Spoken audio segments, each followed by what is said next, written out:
Hello, Sunday School students, and welcome to Sunday School Online. I am your teacher for this session, Deaconess Robin Miller, and I come to you by way of the Greater Bethlehem Temple Apostolic Church, located in Cincinnati, Ohio, in the community of Northside, where Bishop James Chapman is our pastor, our First Lady, Lady Robin Chapman, and where we proudly proclaim as a church family, there is a God in Bethlehem, and Jesus is his name. Congratulations! We are in the last part of Unit 2. This is actually the last unit, or excuse me, last lesson for Unit 2.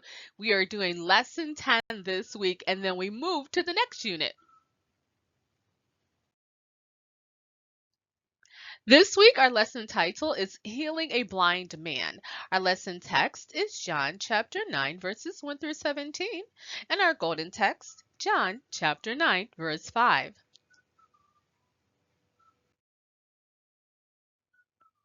Our golden text, as read from the International Children's Bible Version, while I am in the world, I am the light of the world.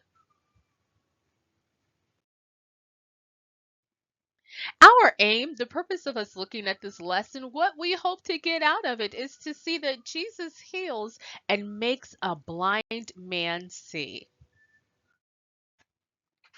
The man in our lesson today could not see because he was born without the ability to see. But also in our lesson are people who could see but did not understand or see that Jesus was God. So, what's going on? Last week, we saw Jesus show forgiveness to someone who needed it, someone who knew him and you think would have known better than to make a mistake. But he did, and Jesus forgave him because he came to build a bridge of relationship between us and him. This week, we are looking at the last lesson in this unit, which will show us Jesus responding to the prayer of a person who wants healing for their eyes to see. Imagine what it would be like to open your eyes and see only darkness. Imagine what it would be like to have never seen anything from the time you were a tiny baby. You would never see puffy white clouds in the sky or a colorful rainbow. You would never see a spotted puppy or the faces of people you love. Today we will learn about a man who had never seen any of these things. This man was born blind. One day, something quite amazing happened to this blind man. Let's find out about this special day.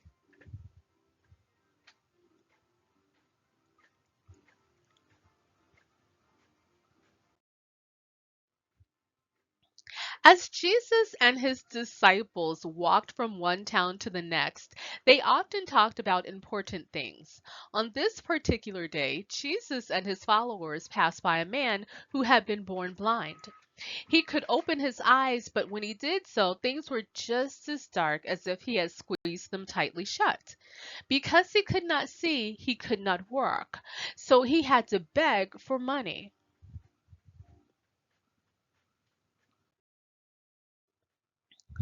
Teacher, one of the disciples asked, who sinned, this man or his parents?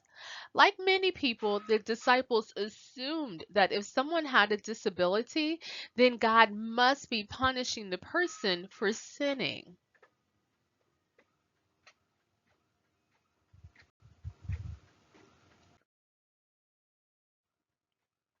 Jesus explained that God was not punishing the man with blindness. Instead, God would work through the man's life to show many people his glorious power. Jesus loved the man with blindness and wanted to give him the ability to see. Jesus made some mud. He put the mud onto the man's eyes. Then he gave him a commandment, a direction. Now go and wash in the pool of Siloam, Jesus told the man. The man obeyed immediately. He went to the pool and he washed the mud off his eyes.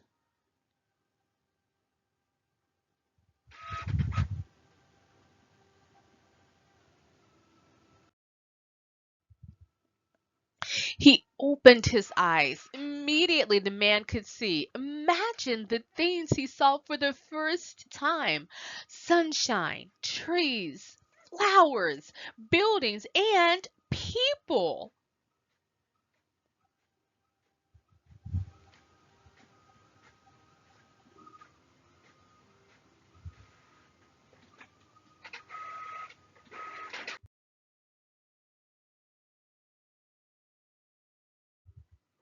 People who had known this man from the time he was born could not believe it.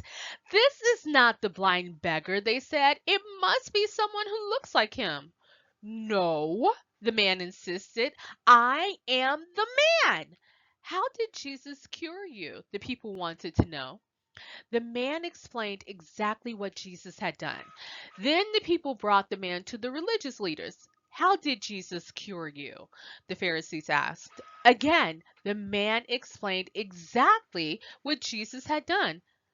"Wait a minute," protested the Pharisees. "Wasn't it a Sabbath day when you were healed?" It had been a Sabbath day. "This man can't be from God," they said. "He would know that healing on the Sabbath is against our rules." Jesus cared about the suffering of people, and he knew that helping them was not against God's rules, even on the Sabbath. The Pharisees tried again. "We're giving you another chance," they told the man. "Is Jesus who healed you a sinner?" "I have no idea," said the man.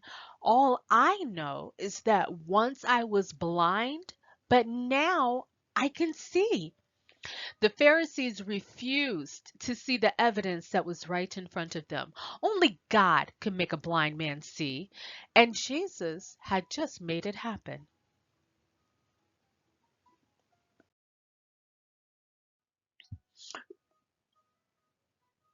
Oh, I know what this means. Excuse me, hello. Excuse me, hello. You. Excuse me, hello.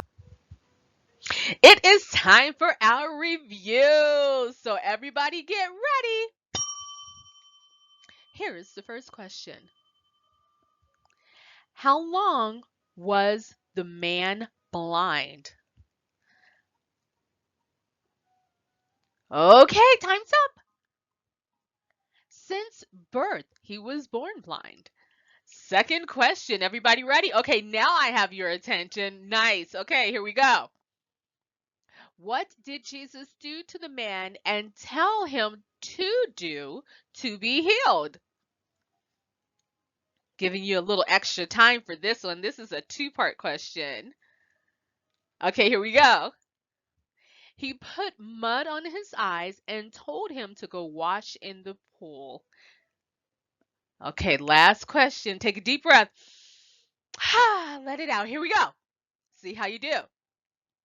Why did Jesus heal a man on the Sabbath?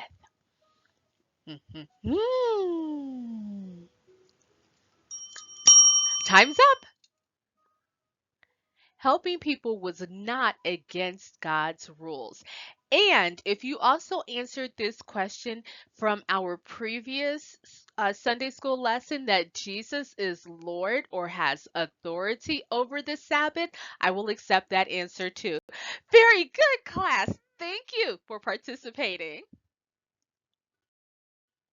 And as a reminder, read through the Bible with us. We have our information on our website, and we encourage you to be word smart in 2025. Come worship with us. Keep your New Year's resolution to be in the house of the Lord in 2025. I also draw your attention to our prayer line. You are not in this alone. Please call for prayer if you need help.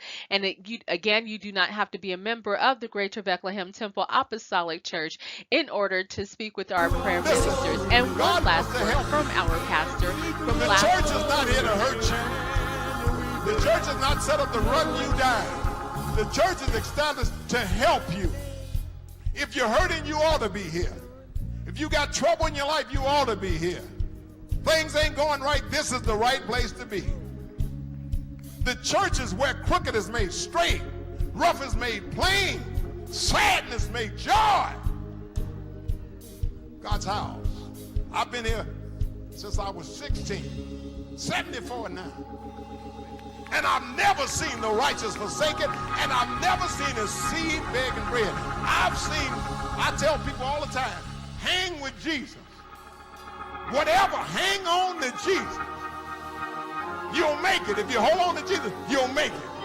If you hold to Jesus, you will make it. No demon, no devil, no hellhound can stop you. I'm holding on to Jesus. You may lose some stuff, some friends and family on the way, but I'm holding on to Jesus. Glory, God bless you.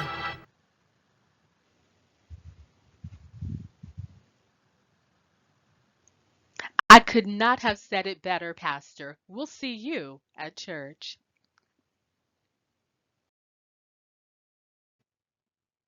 For more upcoming events, please visit our website, gbtac.org, and stay tuned for our announcements that happen and are made during our broadcasts. Join me next week when we are going to dive into the lesson Jesus' followers help one another. Our lesson text will be found in the book of Acts, chapter 2, verses 43 through 47, and also Acts chapter 4, verses 32 through 35. The golden text being Acts chapter 2, verse 44. And the golden text, as read in the International Children's Bible Version, is all the believers stayed together. They shared everything. While you're on our GBTAC YouTube channel, please remember to like, to subscribe, hit that reminder bell so that you get additional content as it becomes available. And we thank you.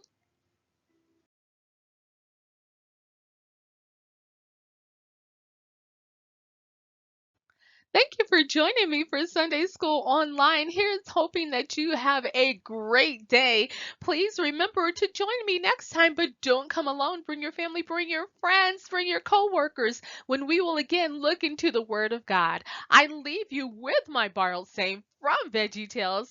God made you special and He loves you very much.